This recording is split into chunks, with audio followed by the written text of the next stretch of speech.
Most people don't realize how much their personal information is being bought and sold every day. Data brokers are making billions, pulling details about you from public records and the internet, and then packaging and selling it, usually without your consent. That's how your information lands in the hands of scammers, spammers, even stalkers. It's why you get endless robocalls and why ads seem to follow you everywhere. That's where Aura comes in. Aura actively removes your data from broker sites and keeps it off. They also instantly alert you if your information shows up in a breach or on the dark web. But Aura goes beyond data protection. With one app, you get a VPN, antivirus, password manager, spam call protection, dark web monitoring, and even up to $5 million in identity theft insurance. All backed by 24/7 US-based fraud support. Other companies might sell just credit monitoring or just a VPN.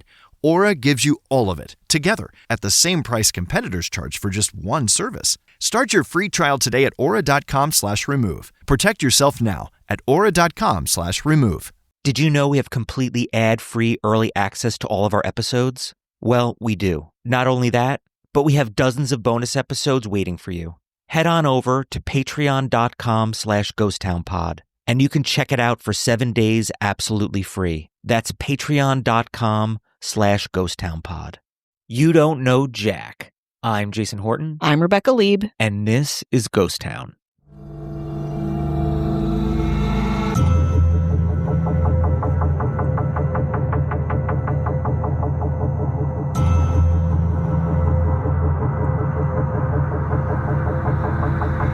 Are you ready for some good millennial, cringy culture gossip right now? As a very young millennial. Yeah, as a baby millennial. This is going to be relatable content. Yeah, very good, very good. For sure. I'm happy you're excited. When I say PowerPoint, what does it evoke to? For me, it's like Office, like Excel. Office core. Yeah, Excel, PowerPoint. Mm-hmm. It's just I don't know how dated or outdated it is, but I feel like it's like, boring graphs and charts. Not anymore. Oh. So I've heard of what we're going to talk about today years and years ago, but it's come up again for some reasons that we'll get into.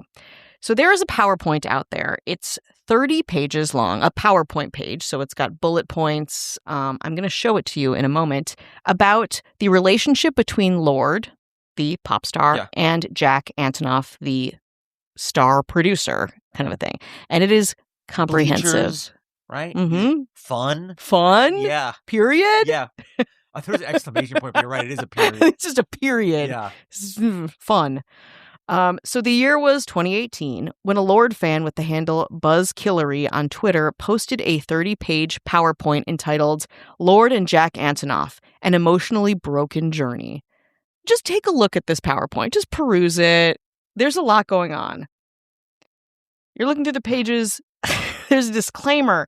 There is an executive summary. There are the key players we talk about here.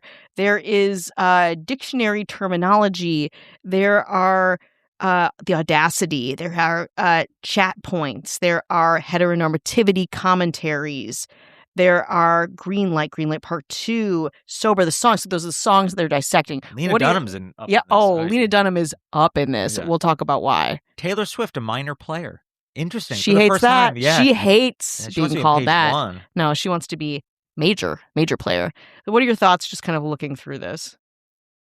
It is very, there's not a lot of, pizzazz, which makes it more intense. I love that. Yeah, it's just no very, fucking cut the shit. Yeah. Cut the shit. Let's talk Lorde. Let's solve this crime. Yeah, let's talk Lorde's mom. Let's talk Antonoff. Let's talk New York circa 2015. Ooh, yeah. It's pretty good. And it's okay. So it's very funny. It's very humorously written. It's long. It's comprehensive. It's theoretical. But most importantly, in the presentation, BuzzKillery shared her theory that Jack Antonoff had an emotional and maybe physical affair with the teenage Lorde while producing her 2017 second album, Melodrama. The PowerPoint cites lyrics to Lorde's Green Light and Sober as proof, as well as onstage interactions and flirty paparazzi photos.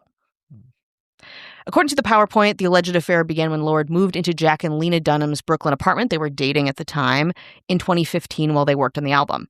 By December 2017, Jack and Lena Dunham had split up. Do you remember this part? I feel like it was very... No, but I now I'm remembering that they dated. It was real millennial. Yeah. It was peak cringy elder millennial activity.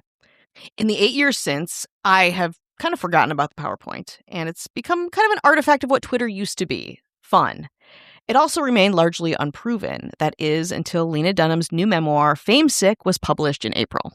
She basically confirms the PowerPoint in her very confessional writing, that she was fucking suspicious of Antonoff's closeness to an unnamed teen pop star, and that contributed to their breakup. In Fame Sick, she writes about FaceTiming Jack while visiting her dying grandmother in the hospital in the summer of 2016 to find him, quote, in the recording studio in our apartment where he was ensconced with a teen pop star that she was too oblivious to be jealous of. She wrote that he spent most of his days that summer, quote, locked in a room with a teen pop star whose needs seemed as massive and complex as my own.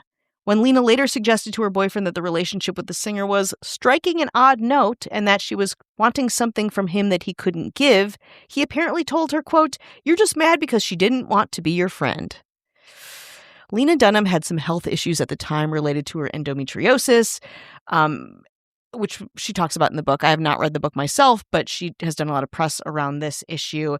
And she also, during this time, during her health struggles, she recalls that Lorde called her Aunt Lena while she was living in her house and possibly having a relationship with her boyfriend. Then things get really meta, okay? Lena Dunham actually references the PowerPoint in Fame Sick, in her memoir. She explained that she had, quote, observed careful boundaries in her relationship with Jack apart from the occasional healthy flirting.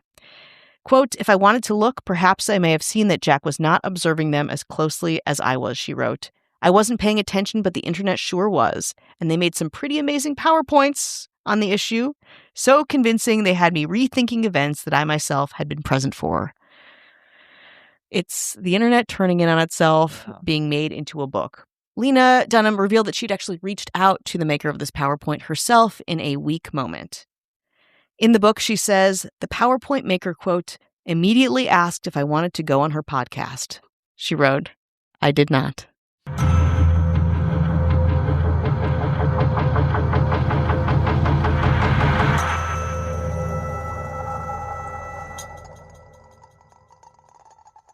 Most people don't realize how much their personal information is being bought and sold every day. Data brokers are making billions, pulling details about you from public records and the internet, and then packaging and selling it, usually without your consent. That's how your information lands in the hands of scammers, spammers, even stalkers. It's why you get endless robocalls and why ads seem to follow you everywhere. That's where Aura comes in. Aura actively removes your data from broker sites and keeps it off. They also instantly alert you if your information shows up in a breach or on the dark web. But Aura goes beyond data protection. With one app, you get a VPN, antivirus, password manager, spam call protection, dark web monitoring, and even up to $5 million in identity theft insurance, all backed by 24/7 US-based fraud support. Other companies might sell just credit monitoring or just a VPN.